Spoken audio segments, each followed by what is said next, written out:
Congruent and equality proofs. The algebraic equality properties are closely related to those of geometric congruence properties. A geometric proof is based on a deductive structure, a system of thought in which statements are justified by reasons of previously assumed or proven statements. The deductive structure of a proof contains the following 5 elements. It starts off with given information. It also has assumptions from postulates, axioms, and/or from drawings, definitions, algebraic and congruence properties, and theorems of other conclusions or corollaries. There are 3 geometric congruence properties that will be used with the properties of equalities, and in all of these, lowercase a, b, and c are geometric figures. The reflexive property of congruence states that any geometric figure is congruent to itself. The symmetric property of congruence states that if one object is congruent to another, then the other object is congruent to the first. If A is congruent to B, then B is congruent to A. They basically just switch places in the congruent statement. And the transitive property of congruence is if A is congruent to B and B is congruent to C, then A is congruent to C. It's basically we're taking out the person or the middleman, so to speak, with figure B, and we can take the shortcut from A directly to C by the transitive property. The reflexive property, in more detail, is that anything or object is always congruent to itself. While this is obvious, it will be used when proving theorems.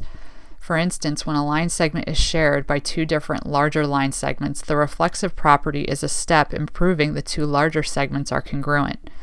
So if we're trying to prove that segment AC is congruent to segment BD, it could include using the information that segment BC is congruent to itself. So when using the reflexive property, you would say, again for this example, segment BC is congruent to segment BC by the reflexive property of congruence.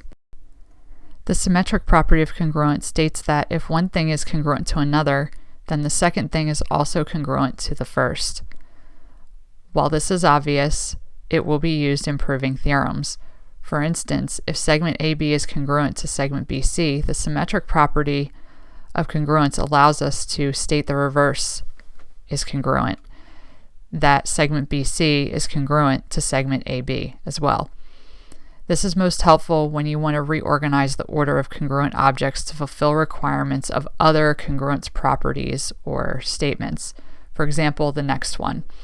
Here's an example. If segment AB is congruent to segment BC, then we can say that segment BC, the second one, is congruent to segment AB, the first one, by the symmetric property of congruence. The transitive property of congruence states that if 2 things are congruent to a third thing, then they are congruent to each other. While this may also be obvious, it will be needed when working through proofs. For instance, in the diagram below, the transitive property is a step in proving the 2 outer segments are congruent to each other. If we are proving that segment AB is congruent to segment CD, it could include using the information that they are both congruent to segment BC. So if segment AB is congruent to segment BC and segment BC is congruent to segment CD, then we can state that segment AB is congruent to segment CD. As stated when the transitive property of congruence was first introduced, we're basically taking out the middle segment that's common in both to get from the first segment to the last segment. You could also think of it as transporting from one location to the next, and from that second location to the third. You could skip over that middle step or use that middle step to get directly to the third one. Transitive, transportation. It's a way to remember. Let's use these properties of congruence to prove 2 new theorems. First, we have the common segment theorem. It states that if segment AB is congruent to segment CD, then segment AC is congruent to segment BD. We also have the common angle theorem. It states that if angle 1 is congruent to angle 3, then angle AOC is congruent to angle BOD. Let's start by proving the common segment theorem. We are given that segment AB is congruent to segment CD. So these two small segments are congruent to one another.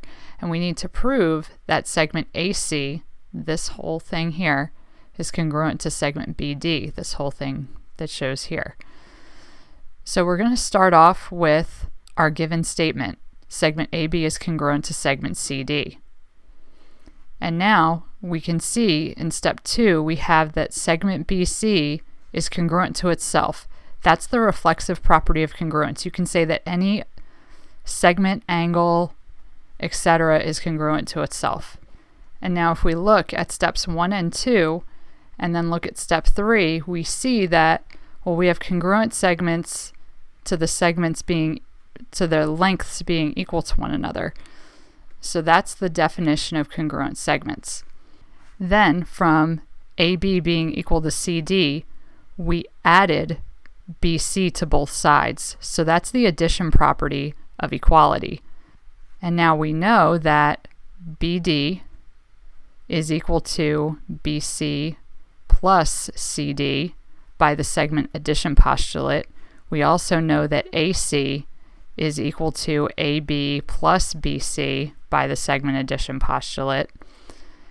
And then if we take step 4 along with steps 5 and 6, like we can take the AB plus BC on the left side and we can substitute AC in its place. And when we do that, we'll get AC and then the equal sign, and then we'll get CD plus BC.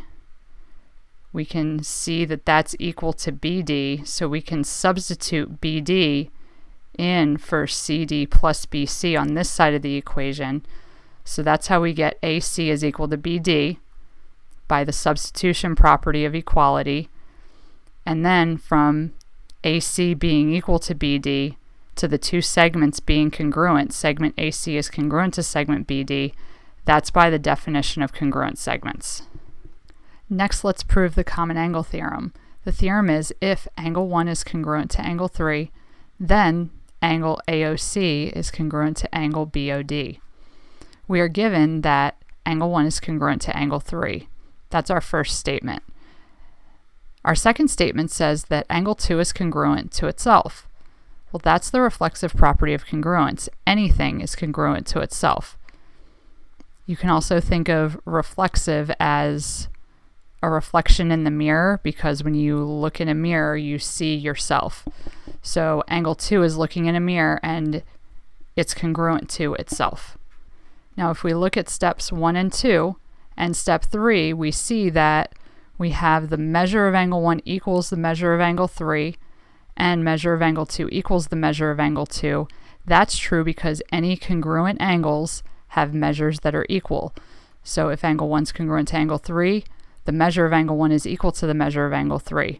And the same holds true for angle 2 being congruent to itself and the measure of angle 2 being equal to itself, the definition of congruent angles. Then if we take the beginning of step 3 here, the measure of angle 1 equals the measure of angle 3, and we add the measure of angle 2 to both sides of the equation, we end up getting measure of angle 1 plus the measure of angle 2 is equal to the measure of angle 3 plus the measure of angle 2. So again, we added the same angle to both sides, so that's the addition property of equality. Now the measure of angle 1 plus the measure of angle 2, well, that ends up equaling the measure of angle AOC by the angle addition postulate. And similarly, the measure of angle 3 plus the measure of angle 2 is equal to the measure of angle BOD by the angle addition postulate. Then if we take the measure of angle 1 plus the measure of angle 2 in step 4 and replace it with the measure of angle AOC, we end up getting that the measure of angle AOC is equal to, and then we do the same thing on the other side, take the measure of angle 3 plus the measure of angle 2, and we substitute measure of angle BOD into its place to get the measure of angle BOD on the other side of the equation. So this is the substitution property of equality. And then since the measure of angle AOC is equal to the measure of angle BOD, we can say that angle AOC is congruent to angle BOD by the definition of congruent angles. The common segments theorem and the common angles theorem work in reverse order too. So we could also say if segment AC is congruent to segment BD, then segment AB is congruent to segment CD. And similarly, the common angle theorem, if we were told that angle AOC was congruent to angle BOD, we could also conclude that angle 1 is congruent to angle 3.